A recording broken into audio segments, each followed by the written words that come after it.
There you go. Okay, so, I guess they're not, I think they're only maybe like streaming. And then they're uploading it. They're just going to fill now. So yeah. That's probably why they told us. yeah, otherwise it's really.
Let's check.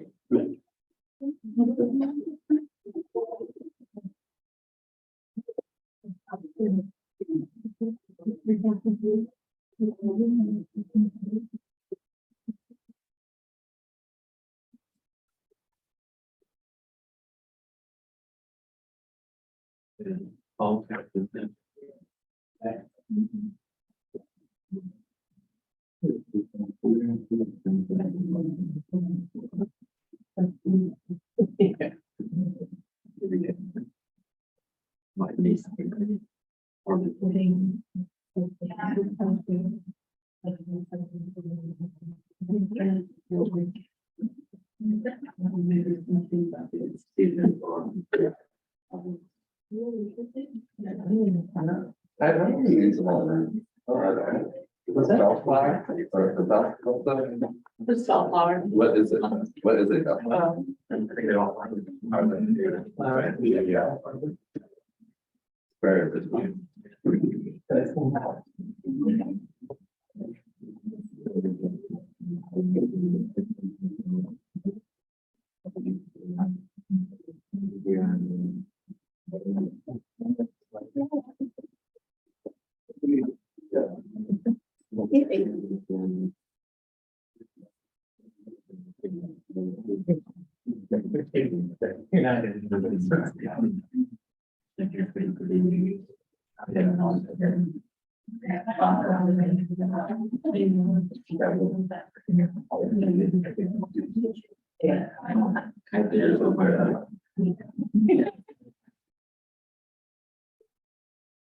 Hey, good morning, everyone. I think we're going to start and people might still trickle in here and there. My name is Mark Graydon and I work for RTI. This session was developed after reading a lot of the new and emerging work on sanitation and climate, resiliency and adaptation, and made me really think about what do we really mean by adaptation and resiliency and how to make sanitation more climate adaptive, and how do we get funds to do that? And I am not a finance expert, and so my first question was, who is a finance expert who could talk more about this? And in some discussions, we really started thinking about this as, first, we really need some technologies that we could utilize or that could help encourage or facilitate financing. Once we have the technologies, thinking through the policy and behavior interventions that are necessary to really deploy those technologies. And then the final step is how do we actually finance that? So that's how we have organized this session. We'll start with a brief introduction on the role or the relationship between sanitation and climate from Jane from Castalia. And then we'll have Dago from LIXIL introduce more about the technology, and I'll speak more about the policy and behavior change intervention components. And then John from Castalia will finish up with financing, and then we'll do some small group discussions and have a little time for Q&A and reflections at the end.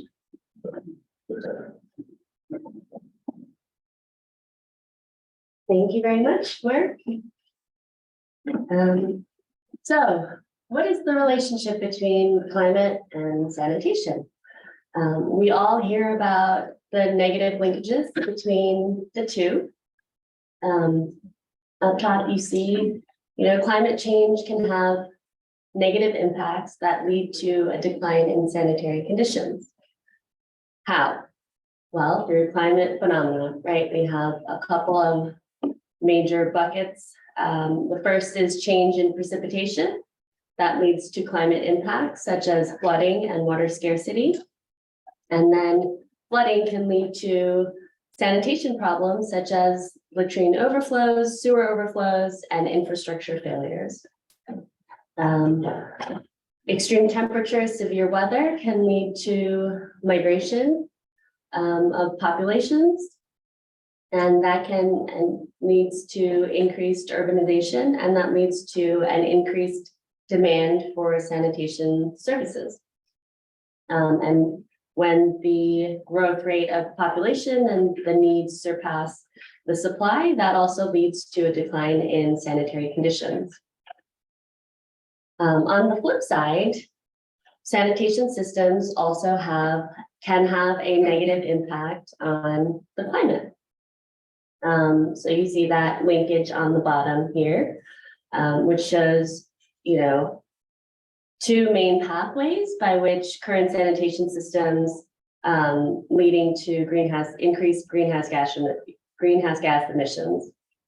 The first is emissions from digestion of fecal waste. And this can happen through anaerobic processes on-site, both on-site and during the wastewater treatment process or fecal sludge treatment process.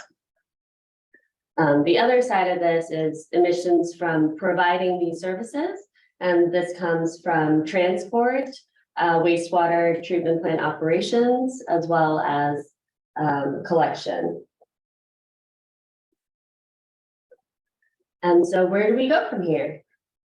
We do have some solutions, and what are these solutions, right? The improved sanitation. We can together, technology and behavior change and policy and financing, we can develop improved sanitation systems that break these negative linkages between sanitation and climate, and we can develop positive linkages instead. And how do we do that? There are two pathways here as well.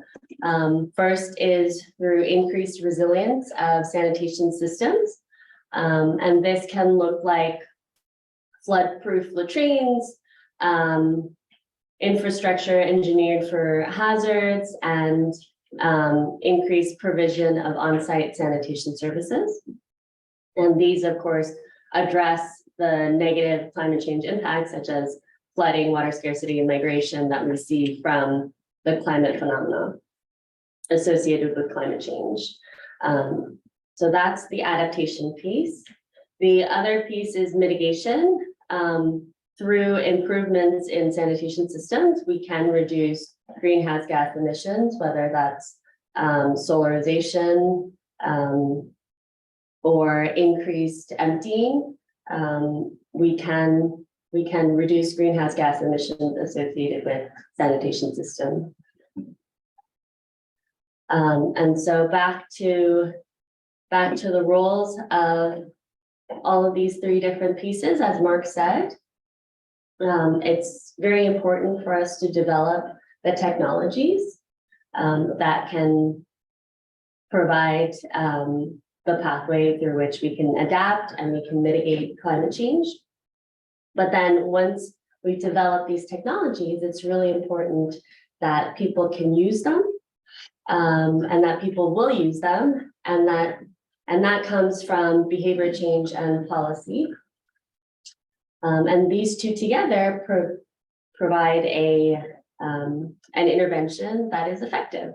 But once you have that effective intervention, who's going to pay for it? And that is the question that we are trying to answer today. So we'll talk a little bit about innovative financing of climate resilient sanitation. And so now we'll jump right into it.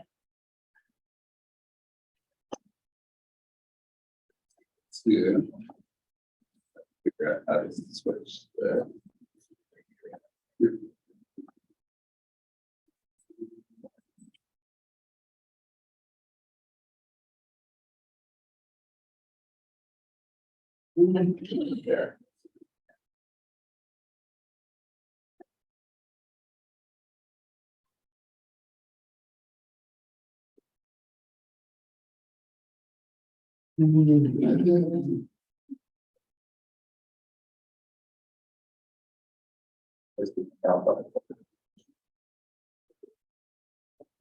Hello, yeah, thanks, Mark. Thanks for having me today.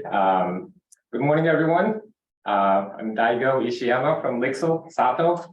And today I want to briefly explain who SATO is, what we do, and some of the climate resilient attributes of some of our products. So who is SATO? SATO is a brand of LIXIL whose purpose is to empower people everywhere to live a better life and enjoy a brighter future. And as a company, LIXIL has a goal to improve the lives of 100 million people by 2025 through improved sanitation and hygiene. So our impact so far has been 45 million people lives positively impacted through sanitation and hygiene. This is as of, I think, March of this year. And so LIXIL, a little bit about LIXIL and SATO. So LIXIL is a company that holds many brands. In the US, you might know LIXIL from Groa, American Standard, or a premium brand, DXV. But SATO serves the base level sanitation and hygiene needs.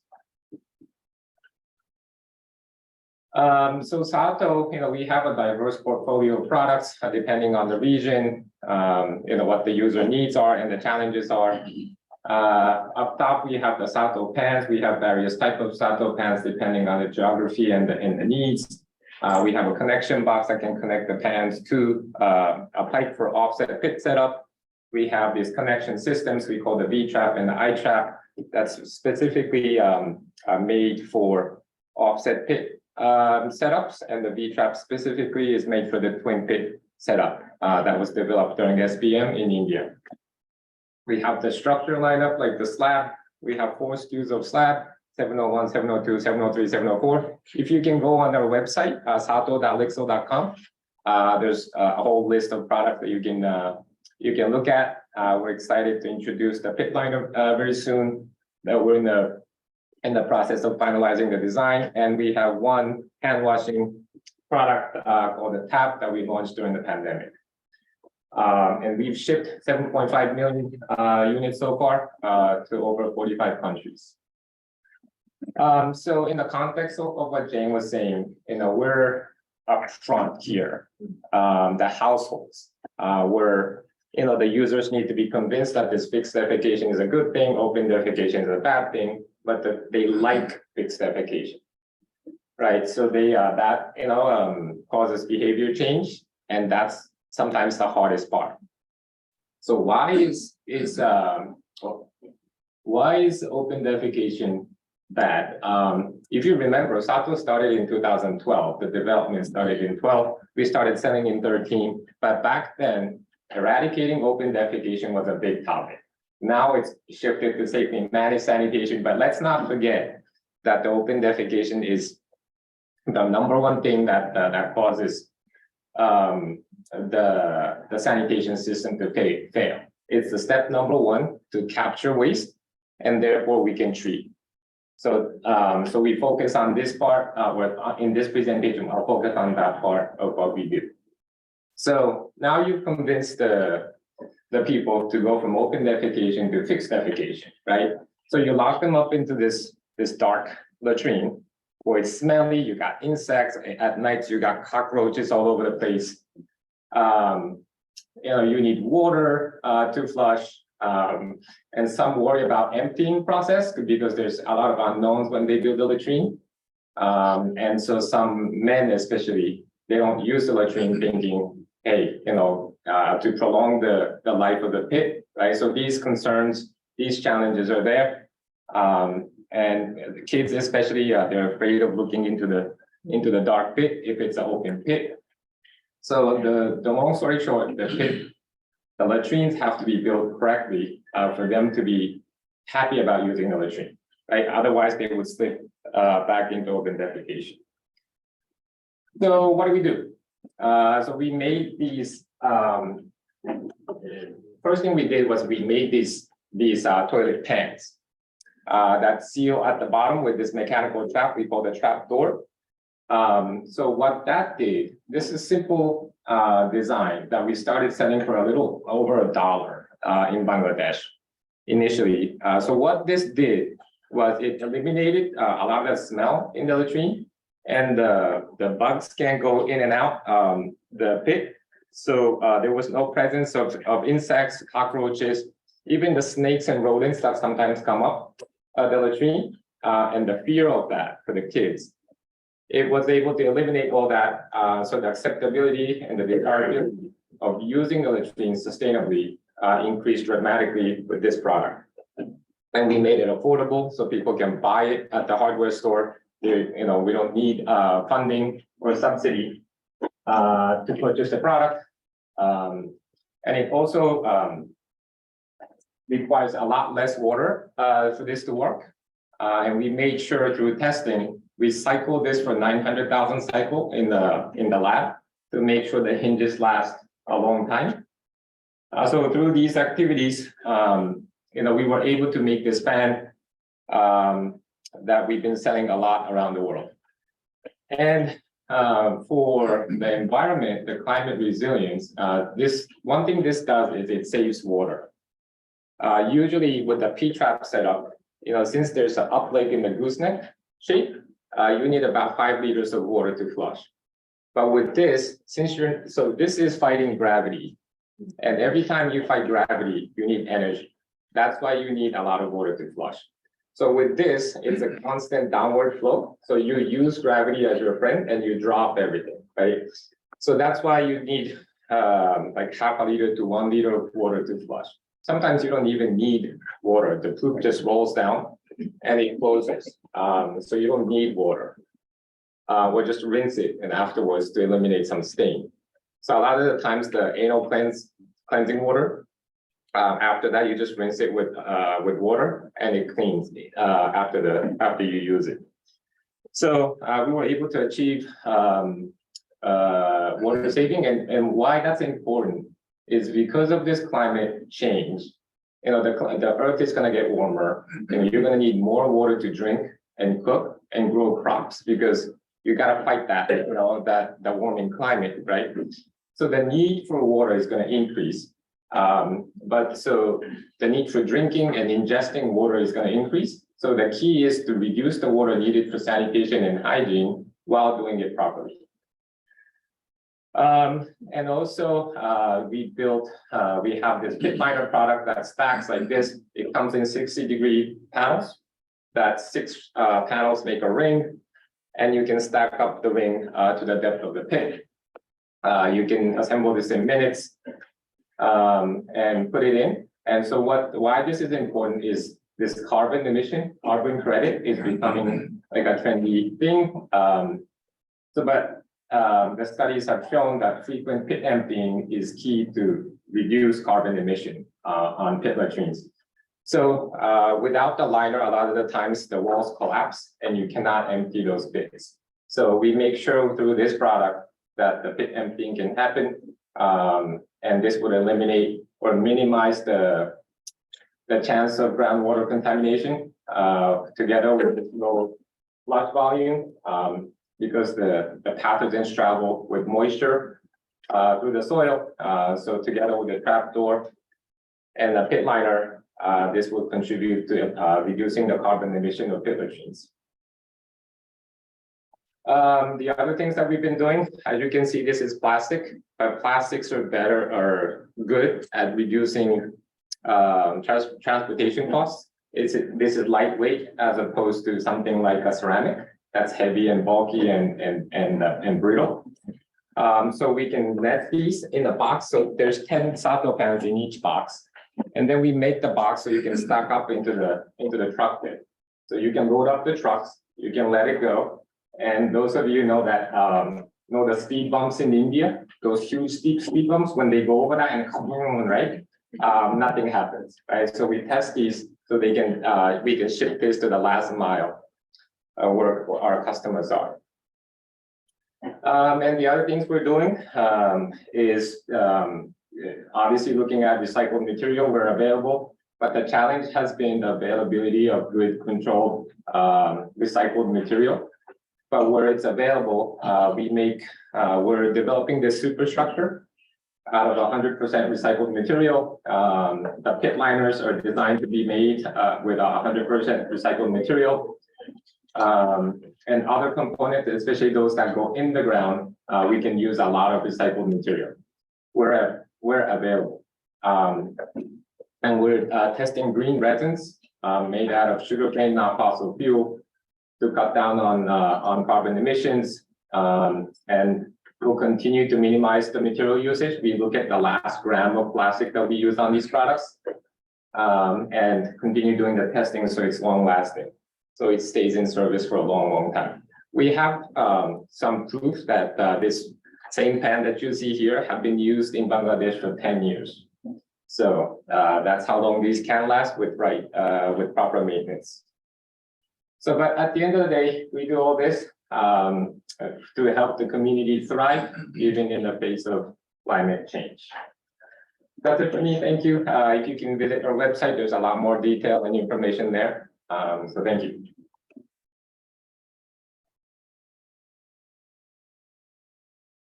We will have time for question and answer after. Figure out how to get this back here.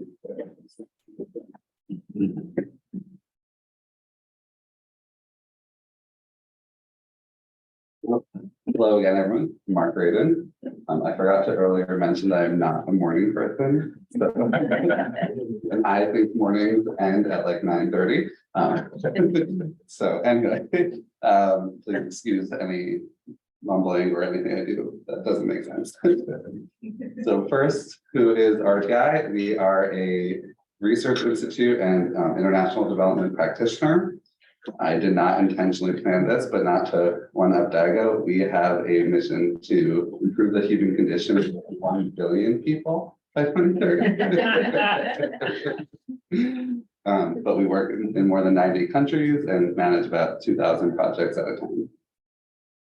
So just building on this general framework, as you can see, this is really understanding what are the different links in terms of the sanitation sector, and then where the climate financing is going to come later. But I'm really here to talk about the government's actions here and the public or the household and really what they're supposed to do on their contributions to making the system work. So to kind of think through this a little bit, I was realizing here how close the policy and behavioral interventions really need to be, because in terms of governance, a lot of that is also behavior. And I was really focused on the fact that there are parts that are really in the policy realm, parts in the behavioral realm, and this nice overlapping bit. But thinking in terms of policy, we just need clear frameworks. So how do we build those frameworks? What do they look like?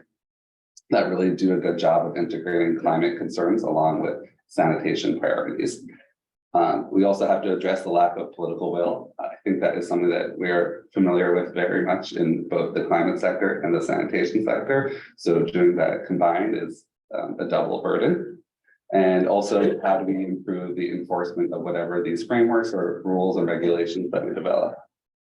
How, in terms of the behavior for households and individuals, we are facing a lack of demand and a low willingness to pay.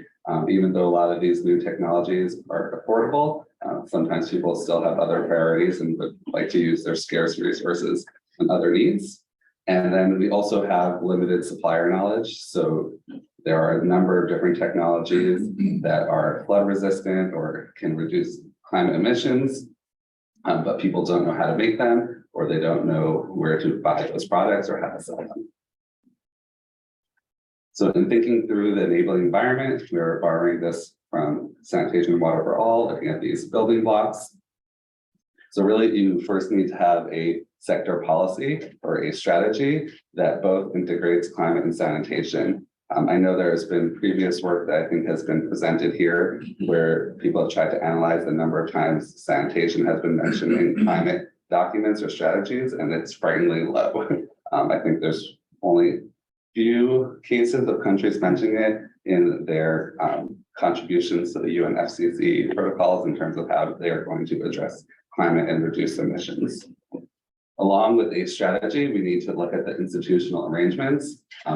Something that I think yesterday I was in a session where someone said in the DRC, there are 8 ministries who think they're responsible for water and sanitation. And if there are 8 just for water and sanitation, if you add climate in, we're just making it a little bit more messy. So really thinking through where this should sit, how to identify those people, make sure there are either this interminister group or some sort of arrangement where these different stakeholders across sectors are regularly engaging and discussing this. Sector financing, I won't touch on because that's coming next. And then in terms of the planning, monitoring, and reviewing all the activities, I think we're also familiar with this in the sanitation sector being a struggle. But again, in order to really get into climate financing or really to incorporate climate into our sanitation planning, we need to measure it. We need to come up with indicators that we think are important and work with governments to include that in their M&E frameworks. And then lastly, we need to do a lot of education. As I said, one of the reasons I came up with this session is I'm still struggling to figure out what are the best ways to consider how to incorporate climate adaptation, climate mitigation through sanitation. And if we are experts and we are sitting here in this room, I promise you there's a lot of people who work in these ministries who also don't understand this. So there's a huge part of educating, having dialogues and advocacy and providing resources for officials to really explore this and think through what this means in their particular context. In terms of behavior change, there are a lot of different areas to look at. I think typically we often think of I want to call it the marketing, where we have these stories or radio campaigns and billboards, which are definitely a portion of the behavior change activities that we could do. But there's a lot of work in terms of nudging through persuasion or incentivization that we can incorporate into our projects. And we should think through what is it that we're really trying to achieve. Once we have this technology, is it that we need individual households to change their defecation practices? Do they need to start using water when they were not previously using water? Do we need to focus more on the pit emptiers? So once you identify what it is that you're trying to do, then we need to look at the whole menu of options and really think critically about what we're going to invest in. And then the outer ring here is more of this policy behavioral lens, where there are these things that overlap in terms of what is the appropriate regulation, figuring out, making sure those services are provided. Are there government guidelines that are really directing these sectors on what they should do? And then fiscal measures, very important in terms of things are imported. What are the tax rates? Are we going to make things tax-free? So this is a really comprehensive set of considerations that we need to think at the policy and behavioral levels. So just a quick case, we are running a project in Cambodia. And in that project, one of the ways we have been doing this is trying to do water safety planning which is following the government guidelines, and that takes community members to map out what are the threats to their water supply. And this includes all the climate issues that they're dealing with. And poor sanitation has come up a number of times because they recognize that when there are floods, all of the latrines are flooding and then the feces is entering the water supply. And so it's really some of that work is to helping the community define what it means to make their sanitation climate adaptable and to mitigate these risks to their water supply. And then along with that, we're also doing behavior change. First, we are really focusing on getting the last mile population to adopt toilets. So we are primarily focusing on these workbooks and these images where we're presenting stories and some media campaigns. That's the primary focus, but we are also offering subsidies for poor households. So we're using those different incentivization approaches. There's probably more that could be done. So there is kind of this progression of what you want to target. And in the future, if we have the opportunity, we'll definitely add more approaches to address climate issues. And that is my presentation. Thank you.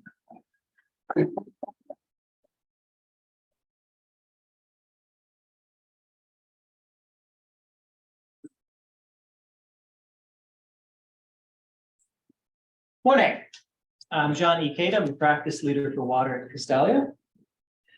So very quickly about us, we are a strategy consulting firm that focuses on the economic and financial aspects of the infrastructure sectors.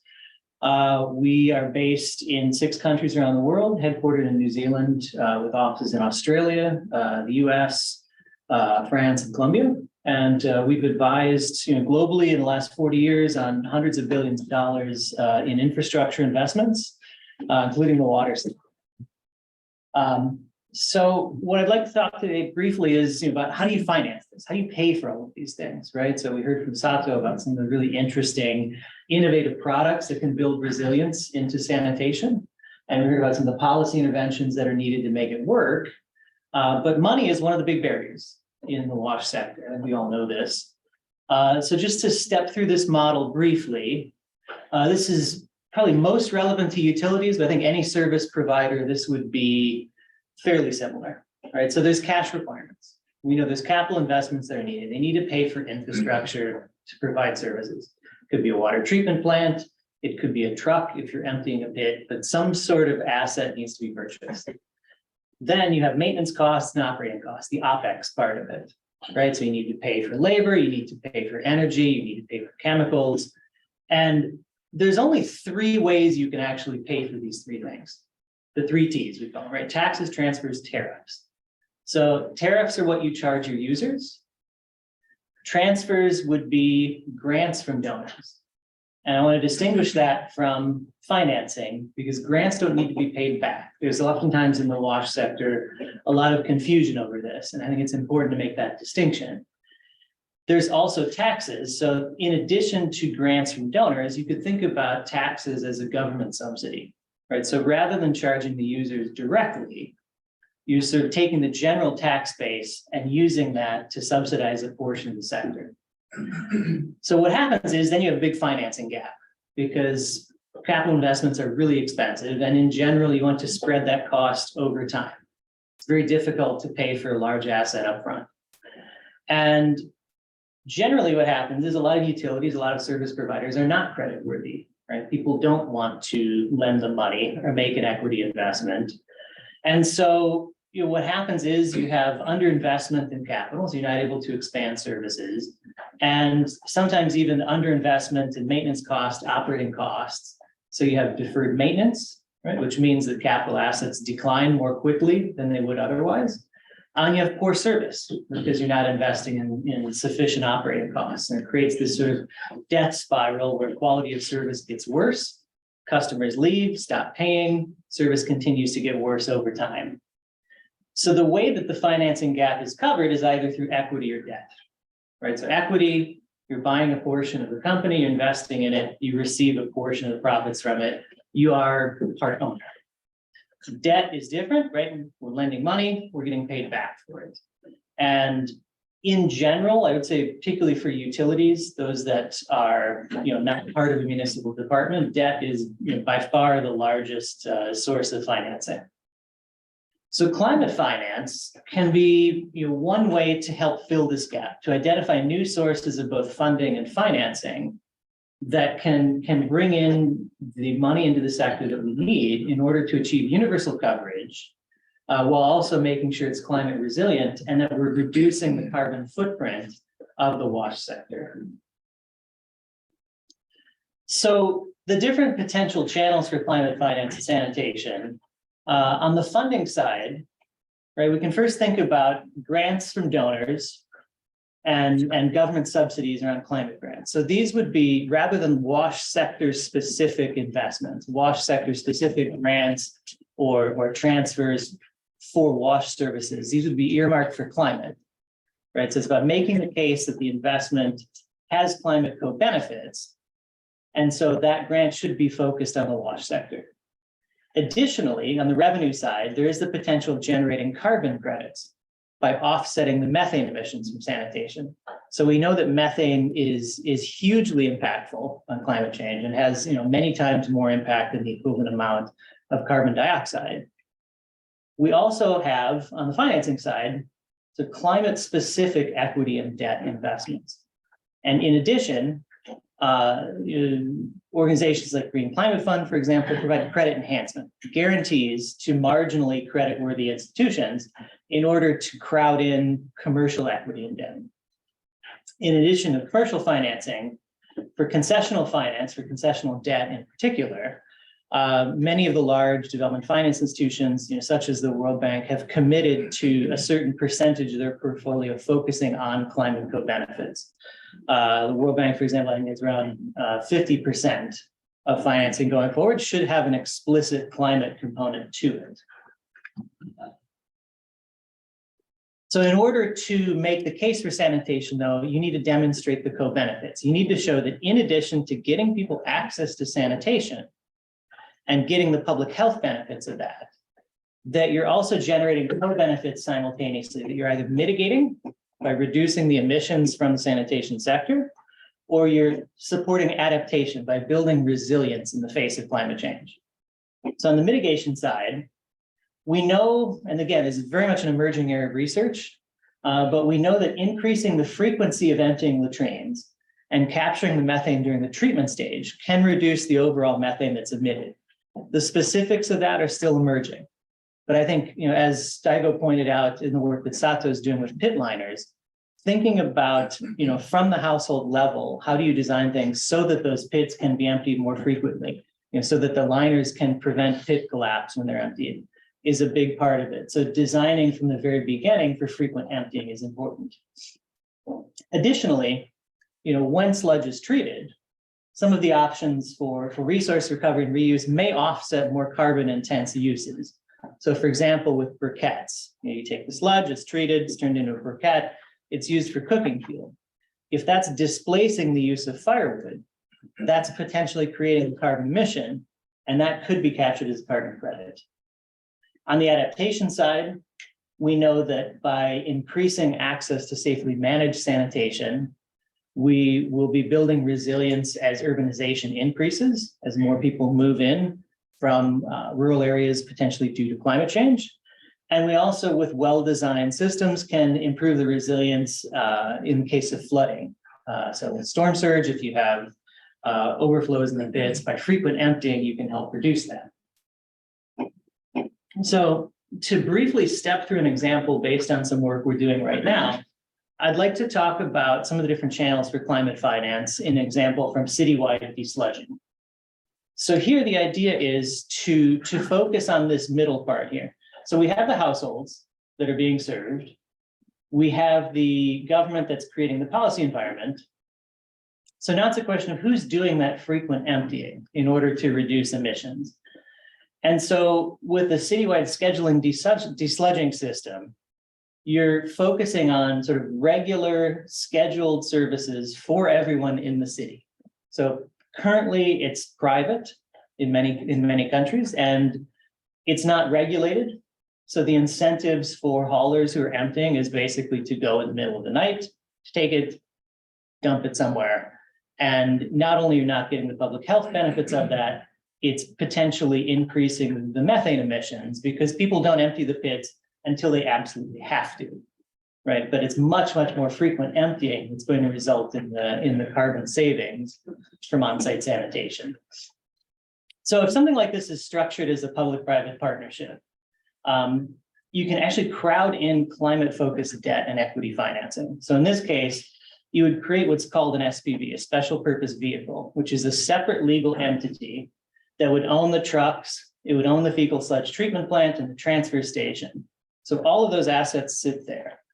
And investors are investing not in the company that's running these, but in the assets themselves, right? So you would have climate-focused investors. For example, Climate Investor 2 is a large climate fund that was launched a couple of years ago. Water is one of its big focus areas. It would invest in that. And so then the operator is managing the assets on a service basis. So it's another way to bring in debt and equity financing. On the funding side, carbon offsets are a potential area of interest and something that's being explored. It's complex and it requires, first to identify a project that either reduces emissions or offsets them. Then there has to be an independent auditor who's looking at that and verifying it, and then you have to find a market for them. And currently with voluntary markets, they can either be put on an exchange, or you can identify what's called a private placement, where you sell the credits directly to a buyer. So the unfortunate part of it is, really determining what kind of sanitation project counts for carbon offsets is still under discussion, it's still being identified. Additionally, for smaller scale projects, the transaction costs can eat up a lot of that. Could be upwards of 40–50% of the total value of the carbon credits in some cases. The good news is that the market is expected to grow rapidly. By 2050, some people are projecting that carbon credits could be worth up to $500 billion per year. And the price of carbon drives this a lot too. So currently prices for a ton of carbon equivalent are $3 to $20. If the total social cost that carbon has were incorporated into that price, it could be much higher. So currently the US Environmental Protection Agency has proposed a social cost of carbon of $170 per ton. And at that price, in the model that we initially built out for this, basically there'd be so much demand for carbon credits, you'd have people sneaking around in the middle of the night emptying people's pits. So that's the kind of thing we want to get to eventually. And I know I'm almost out of time here, so just briefly to run through the grant side of it. Again, there's opportunities with Green Climate Fund, Adaptation Fund, other donors that are focusing on climate finance to mobilize grants as well that are focused not on the wash sector, but more broadly on climate. So very quick takeaways on climate finance for sanitation. One, climate finance can help fill the financing gap in sanitation, but it requires clearly documenting and tracking the benefits that sanitation has both on the mitigation and adaptation side. Carbon credits are an opportunity, but they have significant transaction costs. And finally, accessing the specialized climate funds like Green Climate Fund, like Adaptation Fund, can be quite time consuming, and it is a complex process, but it's certainly worth exploring for a lot of different projects. So I'll leave it at that. And we've got some clarifying questions.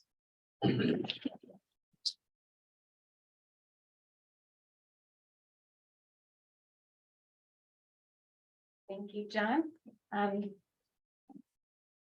My name is Genevieve. I'm with SATO. I'm part of LIXIL. We have a couple minutes just for some clarifying questions before we break out into discussion groups where you have the opportunity to chat with our panelists in smaller groups. But I wanted to just take a moment and see if anyone had questions for any of the panelists that they'd like to ask at this stage. Yeah, Sasha. Hi. Thank you all. Such an exciting area of research. Is the that is not Hey, there are other people watching. I'm very curious about climate adaptation funding in the sense that I just don't understand how it works. We're hearing in the 80s there is funding available for climate adaptation. But when I think about how would I actually apply for that, what am I asking for? Is it on a results basis? Like for each toilet, you get an adaptation payment. I have no idea what that really means. And I'm wondering if anyone in the room.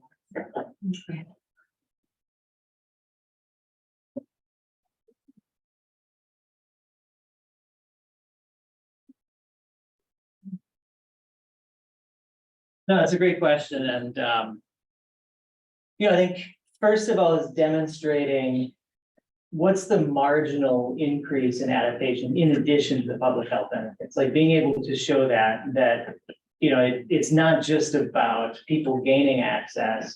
It's about gaining access in the face of climate change. And it's tough to prove that. And I think donors are much more flexible on that in many cases. I think adaptation fund, for example, is an interesting area to look at. So it's mainly governments that can apply for that, but then they would finance a sanitation project, for example. So there's certainly interest in finding more water projects in general, sanitation projects in particular. But I think for now, it's just identifying donors, foundations that have put climate on their agenda and just making the case. I think at this point, really, even if it's just qualitative of saying, here's how we see this as promoting adaptation. Here's the projections, for urbanization in Port-au-Prince or wherever. And here's the forecast around how flooding might increase due to climate change. Therefore, by improving sanitation options, we're building resilience. Even if you just have the storyline at this point, I think that puts you ahead of a lot of different potential projects. Thank you. Sorry, I'm supposed to be going. Hi, Chris Surjak from, you hear me? I think it's just for the Okay, Zoom folks. Right. Chris Surjak from Tetra Tech. I'm curious about, the linkage between household sanitation and the treatment PPP program accessing carbon credits. The nexus isn't clear. In most environments or most contexts where you work, household sanitation is a privately funded investment. And, something like a microcredit situation might be appropriate for that. Whereas what you proposed here is a larger scale fecal sludge management program that would be able to do a PPP or something like that. So you could either or both of you talk to that.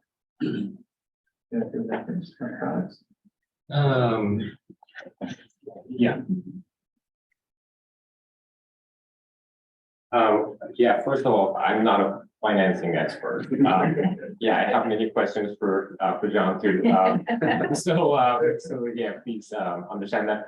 From our perspective, you're right, the microfinance, we do a lot of work with the microfinancing. So affordability is really important for us. But affordability doesn't mean cheap.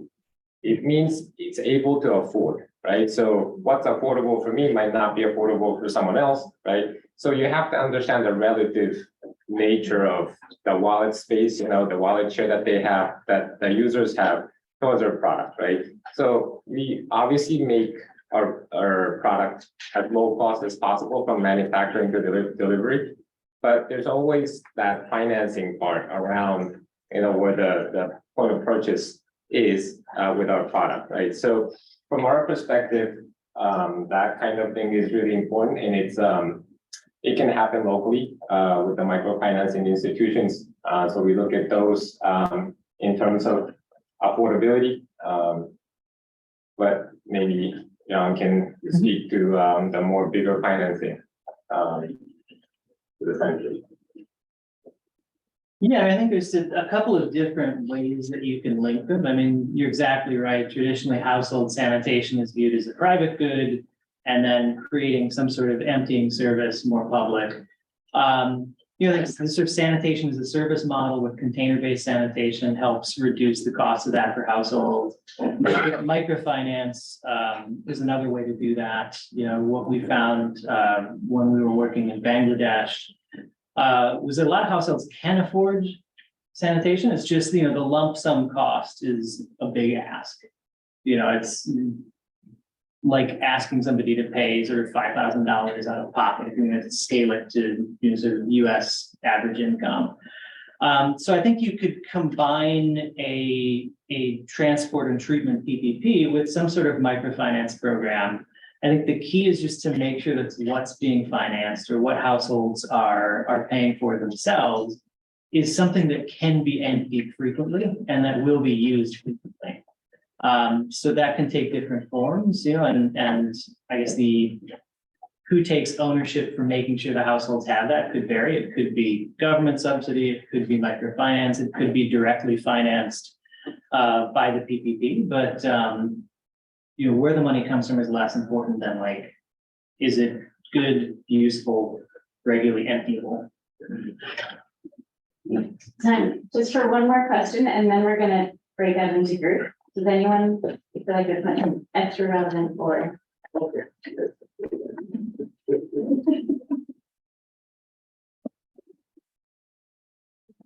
Hi, I'm Sigita from Tech University in India. So I just wanted to understand on similar line of what PPP model we were discussing. So in India, we have two cities where the exact model which we explained on doing regular decluttering is being implemented. Just wanted to learn how the credit, carbon credit could be earned based on this model. I think that's the hybrid annuity structure, I believe. I'm trying to remember the specific model in India, but yeah. So no, I think within that, essentially, the carbon credits would be an additional revenue stream. And so the idea would be, you know, you can demonstrate either through frequent enough emptying or through you know, how the sludge is being reused and what it's offsetting.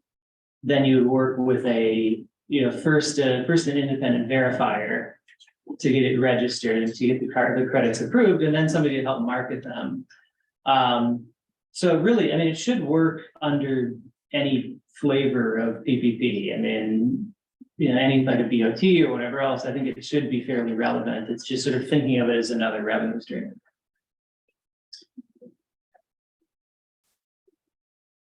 Okay, thank you. There's gonna be some more time for questions, but our plan was to do 3 small breakout groups, and then the presenters are gonna rotate each of those groups.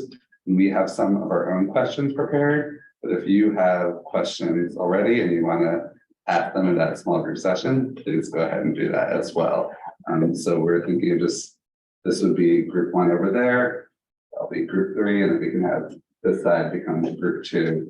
The presenters will just come to you and lead the conversation.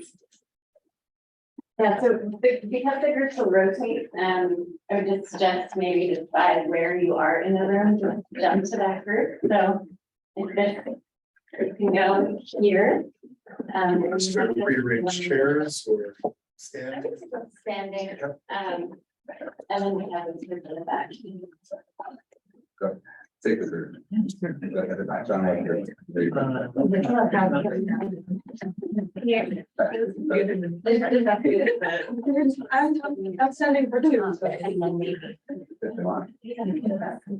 I think I have, you can sit if you want. Do whatever you want. So right. So my question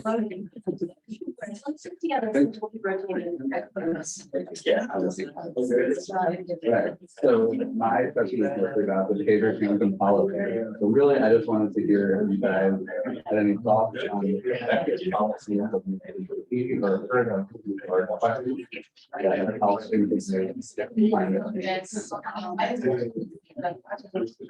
Part of the background to that is doing the research and communication between.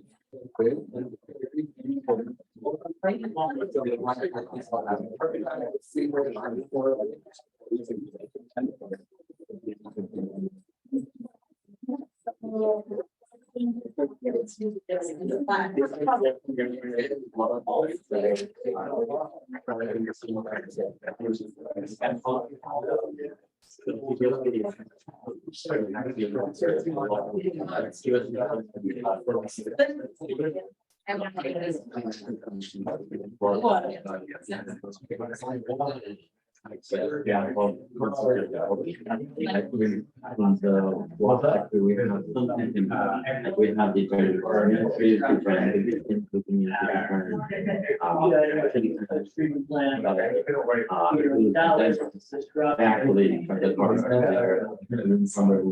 we have more conservative policy of our energy and go from it.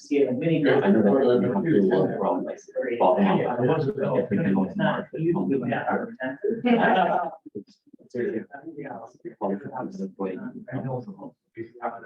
Thirdly, a long time, that like we can follow those kind of climate, I think it's a competition use. I'm a fish from the university, so I work with the Center for Global Affairs, and I work with water and energy. I don't know anything about Denmark, but do you know if they have integrated swimming sanitation? Not really, because I think that's also part of the discussion that I think is very tricky to integrate climate finance in other countries. In Canada, they call it, if you can do solar or wind portfolio, like a cost of solar and wind is now at the same, on the same curve of coal and gas. So you can convince people to give up coal and gas until the solar market caught up with the price market. So I'm not sure about the price of implementing like Bitcoin, diesel, and how much it is a value that is not going to economical on the same part of solar. For mitigation, for example, you have a hard time to convince people that don't spend money on solar, spend money on dislodging reductions. Because solar, like clean energy itself has a lot of benefits. From that, because I really have to do more. You have to make it more affordable, almost like employee scale, like as all. When we talk of climate financing for local governments, many cities in India now have in their sewage treatment system, they capture methane. And they haven't been able to sell it in the market, but there's capture and they're using it to run the generators in their sewage treatment plants. So some of the energy otherwise. Now this technology is very simple, very common, it's being implemented across the globe. But what local governments don't know is how to capitalize and access the carbon market while doing this. They're already doing it, they don't know how to access the climate funds yet. So maybe some clarity, some simpler mechanism for institutions like city governments to access it would go a long way. I can draw parallels in the solid waste sector because there is a lot of composting, there's a lot of recycling, and none of that translates into your financing or carbon credits. Just have a question, like are the people who operate these plants that have just access to financing or like do they have the authority? Is it you're like a local government? Do they have that authority? I'm not sure 100%, but even if they don't have, that's another step to be taken from the governance side at the city level, state level, or the national level in India. The reason I was asking that is you talk a lot about how we organize this presentation, and like that's like the fact that like you're saying they have technology, and the policy needs to come in, you can't just like skip to the final because if they don't have the authority to do that, and there's no one, unless you're finance or someone who's more able to access that, even aware that. Somebody needs to handhold them and onboard them onto this. So in the government system, it won't happen on its own. There needs to be somebody external who can kind of show them the path and.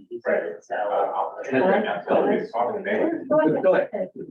I like that example because maybe what we're seeing in different parts, where you can leverage climate way. You see the ability to do within the local government coming to the project. So I can see how that would be a great way to say, okay, what does that really happening in the treatment plant? And you get a different the needs and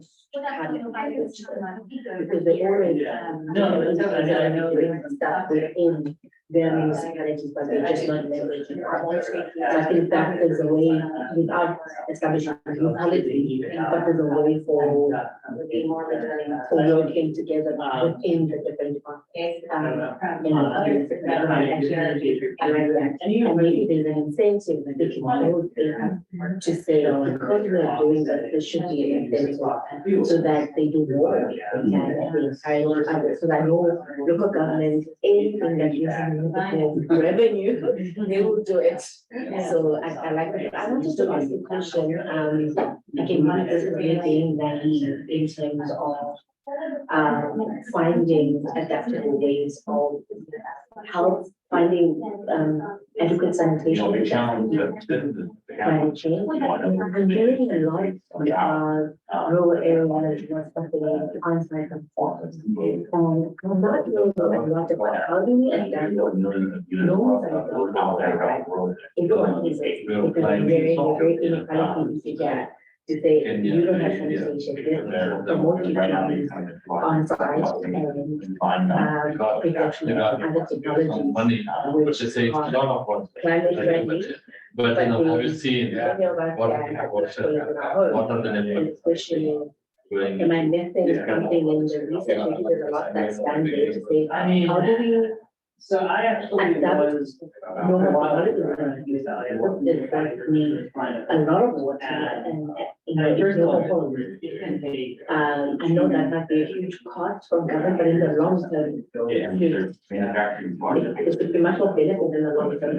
And there's. There's much of the money expensive to change. A lot of water is used in the water. So I'm not sure if I'm missing something.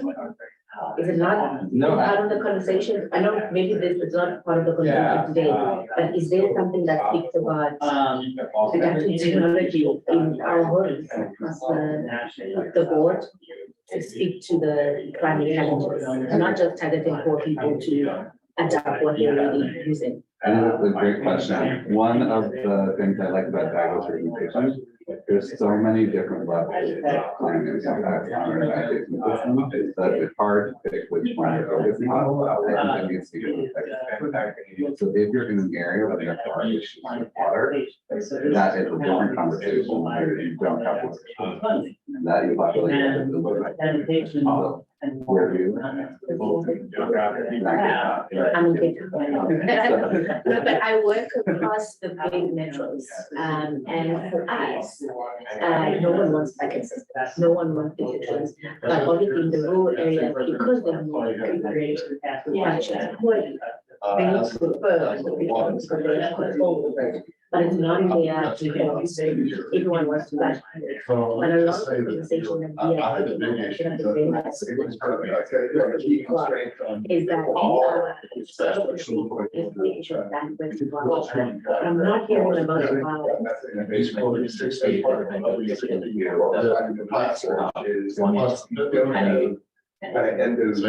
We're gonna stay. I know she also might have.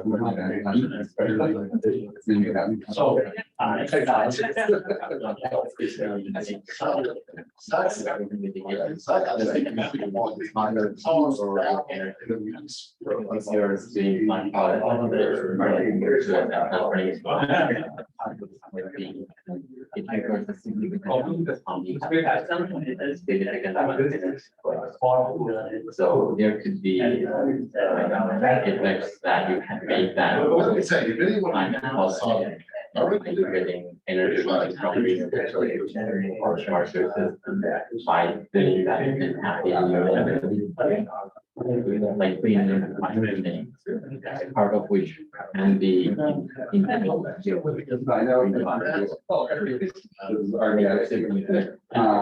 But our topic is on the policy of the energy. But I'm really trying to be. Sorry, I feel like I'm missing a big piece of that too.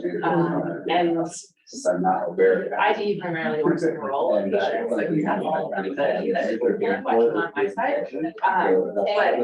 But we as an organization are talking about like how we were talking about business models and products and services. We think about financial viability, feasibility, and desirability. I know yesterday we talked a little bit around like how do we make sure customers, people who are less supporting their preferences and they get to design successions or how exactly and then we can around. Yeah, I just really think that's what but how do we, when considering those design models, how do you also consider climate as one of the lenses and also with gender and social equity? And so I think we're like continuing to spend more time and energy on in exactly what you're talking about. So we're talking about innovation also in business models and services, not just for. But I don't know how to do that with time and financing.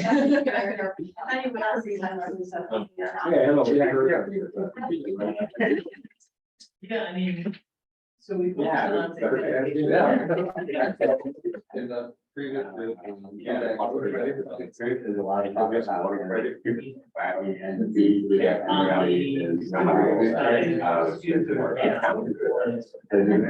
is the smallest scale at which common predictive like a household because I did something at my toilet that I installed? Or if there is a neighborhood level, or it's a city level, or local government level, what is the smallest limit at which an entity can create carbon? One example is our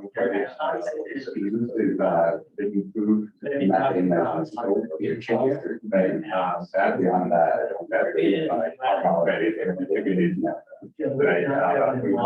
because they know by using that the sanitation and It's at the household level in case of the cooking example. That I Some of it might see you. So looking at, I don't know, gas and stuff, and then there's distribution. So try to know which one is even more nature based. I don't know what can come down with what they have to do. I don't know what they amount. And so if you're doing use and water. In solar, for example, it's pretty simple. I can push electricity back into the grid and I do get the benefit of it. But in sanitation, it's much more tricky to identify where to start. Definitely at local government level, yes, but is there anything micro? Yeah. Start that, maybe an institution like a university campus, can they create carbon credit? In sanitation? So we don't know, this is a question I haven't. He has some examples to quote, what is the smallest level of training that is.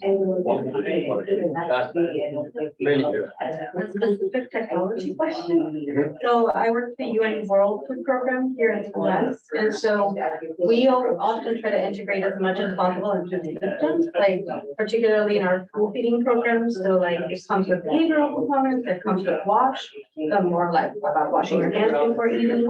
So I was thinking, well, how can we like complete that loop and think about integrating like sanitation into that and the, the training on using all the trains. And then, of course, because a lot of our cooking is done by like parents. And a lot of the things that are fed to the children are grown in the school or around them. So if we can figure out how to capture fertilizer or groundwater use of any other things, they could close the loop. And I haven't heard of any of that full integration before.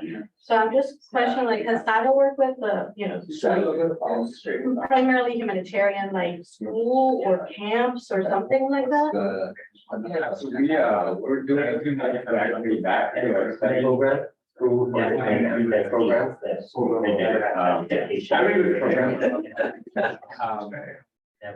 And so we are done 43 schools, even in schools so far. And you're right, a lot of schools have farm or they grow stuff, on the campus. So the gray water, that was in a wash. The water thinking about how to integrate that into that farming, process, or the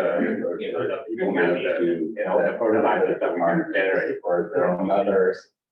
these people matter, how we can keep that in their economy so they can stay on site, close that loop there.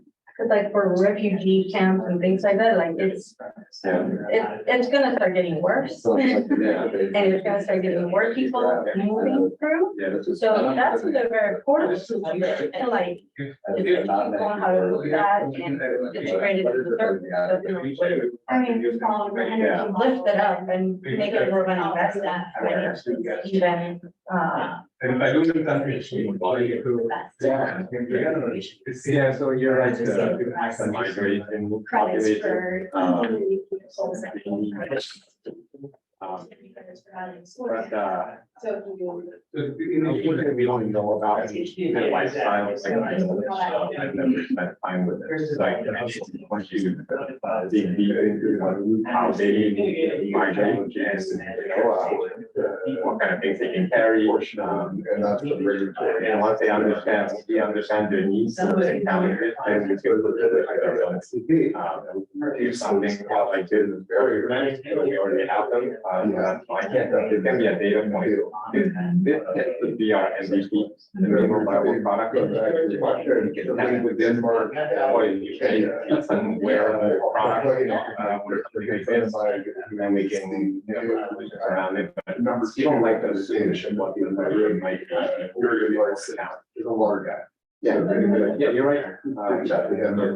What question I would defer, so you mentioned you tested it in Bangladesh last month. So what was the distribution model, like how do you deliver to the last mile? Yeah, good question.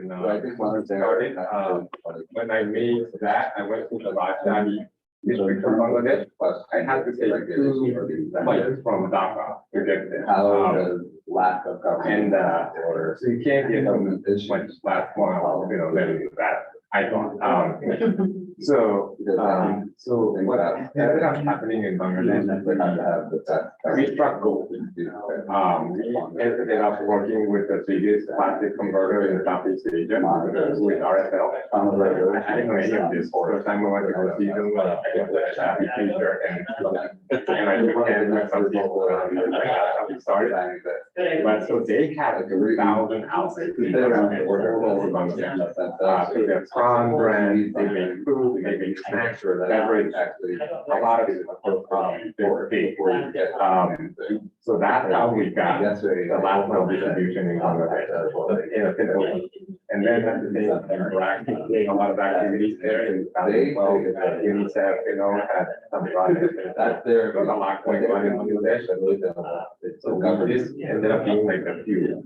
Yeah, but the fire was already there, so it didn't. So if the people use their delivery models like their distribution. Yeah, so that's our model. We try to work with the bigger manufacturers that have distribution channels.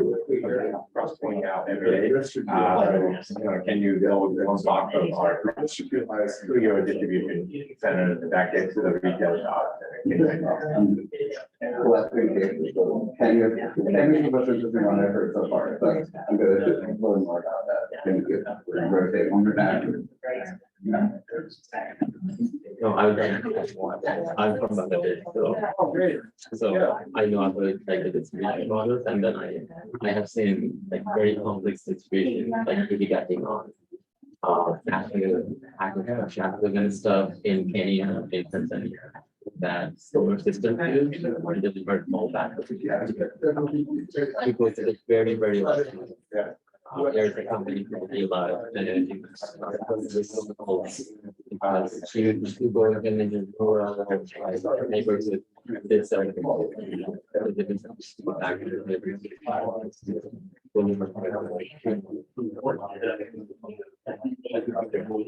this thing. Yeah, you don't think about the line with like, you just treat it everywhere, everything, they would not be complaints, we're right. So, people will walk forever. Literally. No, I have that, our artists and everyone. And, like, a little trip. And elephant, like literally, I mean, yeah. I'm giving you, the guy that I told forever. Because the haircut, during the earthquake, they carried. So there's literally no place in the world that you cannot jump with bars. So. Even when used in the place that you're putting it out. Which is really food. It's one of those best things. Where either there's an airline and go he has. So we're like that's why we're here, to like make ourselves known. Like, yeah.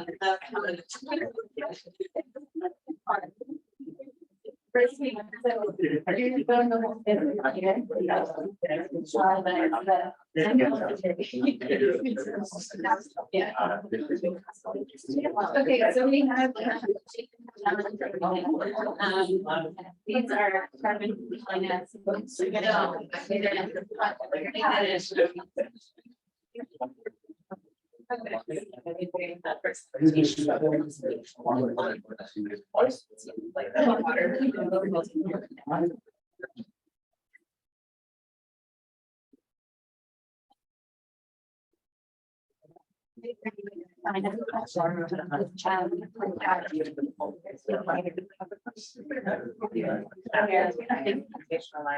Yeah, we have a Q&A and there are lots of questions. Continue to be like unknown area and.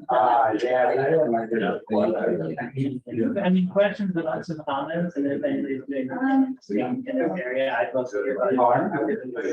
It's so new. And there's. I don't want it to be a Like in case of like when it's like climate finance, where does this basically, like where can we look for things? Like are those in government or? There's a lot of different sources. I mean, and it depends on who you are. Like, I think an NGO or social enterprise person, government agency can be different sources. The largest sort of climate fund, the Green Climate Fund, Adaptation Fund, those are all sort of government channel resources. But then at the donor level, there's certainly private donations, bilateral donors that are extremely interested in climate opportunities. And even if you can't quantify right now, carbon we're mitigating is the talent level. You get the story, you explain like this is how this is what we're doing, and this is how it's in addition to getting through access to state and sanitation, also generating adaptation benefits, also reducing carbon. I think for a lot, just that is probably enough to at least get some initial interest. And then I mentioned the other groups that programs are Kenya, for example, local financing adaptation. So that's another opportunity. Now you got And you like our. it's a broad and not necessarily space for climate finance. But once you, I think there's such a hunger for new ideas too, that particularly with sanitation. If you tell people what you're doing and they're excited about it, And Where they go. I have a question about general appetite for funding sanitation solutions for these climate funds. I work for the Nation Conservancy and we run up against the wall often, especially with private donors and some of the federal funding opportunities where sanitation and payments sanitation is contribution to climate change. This tiny drop in the bucket is really 3% of all emissions, and then a lot of funders are looking for the like the transportation industry. Yeah. So there's- Or this, studies to point to or require, like joint application for funding that's cross-sector to make it an attractive package. I'm just curious if you have examples. Well, I mean, I think we as a sector, try to make those examples now. And I would never, I'd never advocate, focusing on sanitation in lieu of things like transportation, energy efficiency, but, making the case that, there's real bang for the buck, and that by increasing access to sanitation, which is going through it,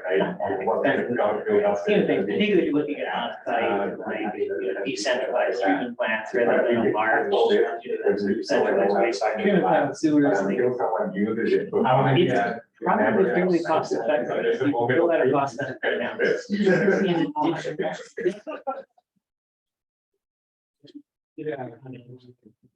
much higher. Otherwise, the options are Plus, also. lining them. So, Wow. that this will be. It helps make the business as part of, it's not gonna be this, it's simple, you don't wanna oversell it. Like, it can be part of that, and it can be a cost effective. I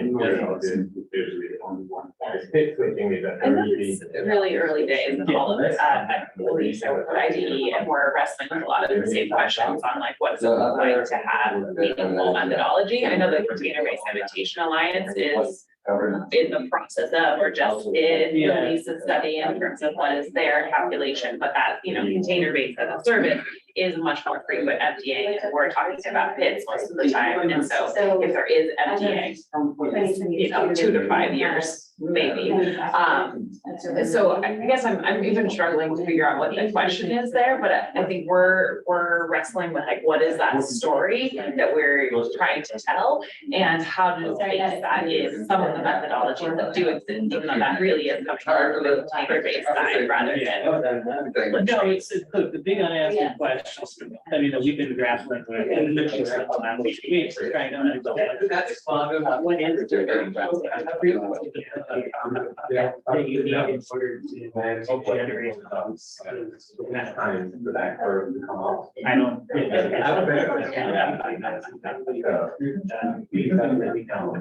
But it, at some point, it's cost. Emissions from transportation, water use. Overcome the frequency of I think in the model that we built out initially, like methane is just not just even just the cost. Okay, everybody, this is your 30-second warning before we pull our panelists back up here. I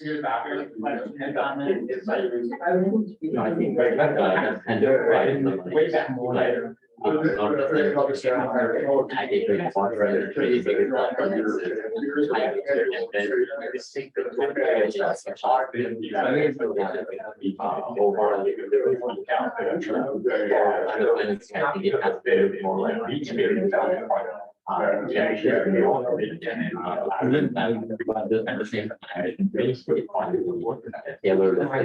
everybody, so sorry to interrupt, but I'm gonna keep talking until I get everybody to settle back in their seat and ask the panelists.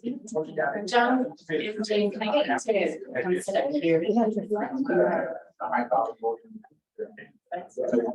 And I'm gonna call Diego by name to come up here.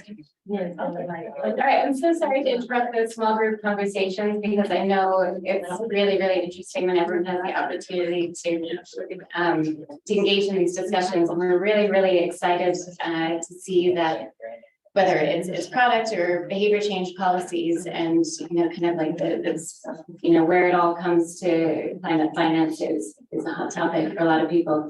So what I'm going to ask each of the panelists now to do, we just have a couple minutes before we wrap up, is to share what was the most difficult question you were asked and why. Like difficult to answer question and why. And you can, whoever wants to go first can jump in. Yeah, this is, this on. I think it's just for the Oh, okay. question. The financing, the climate financing, that was hard because I don't know. But I think it's on everyone's mind. So I think as a sector, this needs to be kind of built up, and so that everyone knows what to do, and we can put that into actions, instead of wondering and standing around what to do. Yeah. I think for me was my own question. In terms of what are good examples of integrating climate and sanitation and policy, I did hear there's some small things happening, maybe in Kenya, maybe in Zambia, but even in the high income countries, I don't think we have great examples. So to me, that means it's incumbent upon us to find cases and share them with each other, because I think that is a key piece. And if somebody is doing it well, that needs to be publicized, and they deserve the recognition, and then we need to learn from that. Yeah, I think for me as well, the question of examples was a tough one to answer. And I think it's because there's not a lot right now. I mean, what Soil has done with doing private placement for credits for the Global Water Summit, I think is a very exciting example.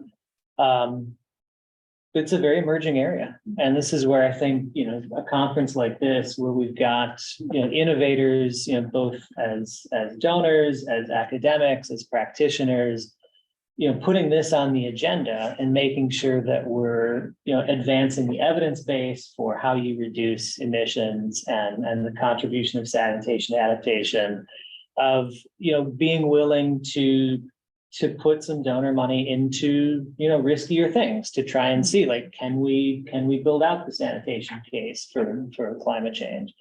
And then for practitioners to try things in this space, to collaborate, share ideas, and hopefully to scale both the methodology and just general sort of approaches to doing this in a way that it can work at scale.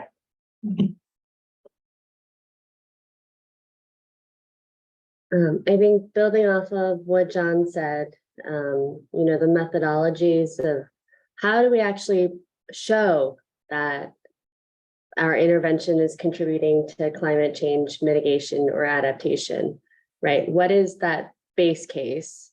How do we measure, carbon emissions without this intervention? And then what counts as additional, right? That's what a lot of the funders are looking for when they want us to show that this intervention is climate related. That additionality question is really hard to answer.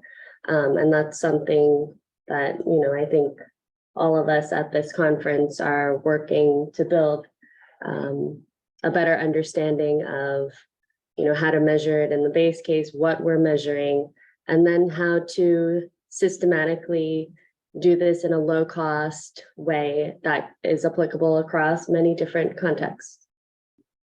Thank you. Great. Thanks, everybody. I'm now going to ask one more quick question for each of you.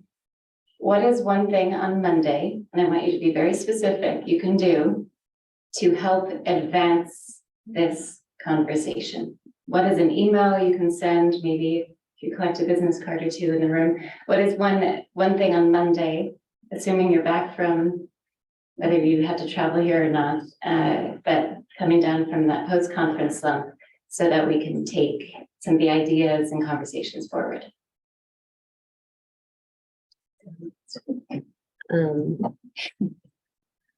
Well, top of mind for me is just getting back to that desludging model that we're building, and we're trying to understand exactly the greenhouse gas emissions from which parts of the chain, and then answering the question of total oxygen demand from the fecal sludge in the latrines. Like what does that decay rate look like? And that's to answer the question, how frequently do we need to be emptying these pits in order to see a significant reduction in greenhouse gas emissions? So I'm hoping to, talk to more people at the conference and and find some, and reconnect with people on Monday, perhaps. For me, I think we're working with the client right now on a global market sizing for water-related carbon credits for COP28, so they can say, this is the total potential value of the market for carbon credits in the sector. And, I'd love to talk to the team that's working on that, particularly around sanitation. So I thought, a question that came up about, well, what are some examples, on centralized wastewater treatment, looking at Europe, looking at the US, what's been done. So I something I'm quite curious about too, and hopefully Elon's been poking around at that. Yeah, I think for me, I have to email Camilla. Her best friend, technical logistics. So really, I want to see what we can do. So yeah, that's what I'll do on Monday. So mine actually came, I think Chris's question, during the question and answer period, something popped up in my head, which is, I think we need to stop talking about sanitation products and keep on emphasizing it as a service. So when I'm talking or writing things, make sure I focus on the fact that it's the service, because we need the whole chain. And I think a lot of the climate impacts are coming from parts of the chain that we didn't always focus on. And so if you emphasize it's a service rather than a good or a product, we will help, I think, facilitate better conversation to get more people interested or involved. Great. Thank you to our panelists. Thank you to everyone here who participated with the thoughtful questions and sharing your ideas. I know we're a minute over, so apologies for that, but really appreciate the engagement today. And before we do a quick round of applause, I just would encourage you to exchange business cards, connect, so that we can really take these conversations forward and not let them die in this room. So thank you.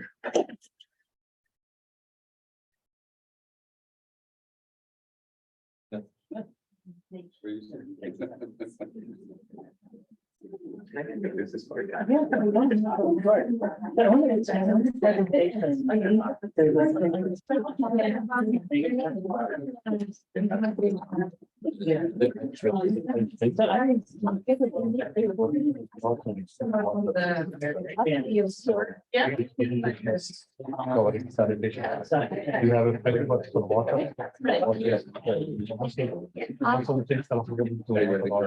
Yes, yes, we have also been developing, we have also made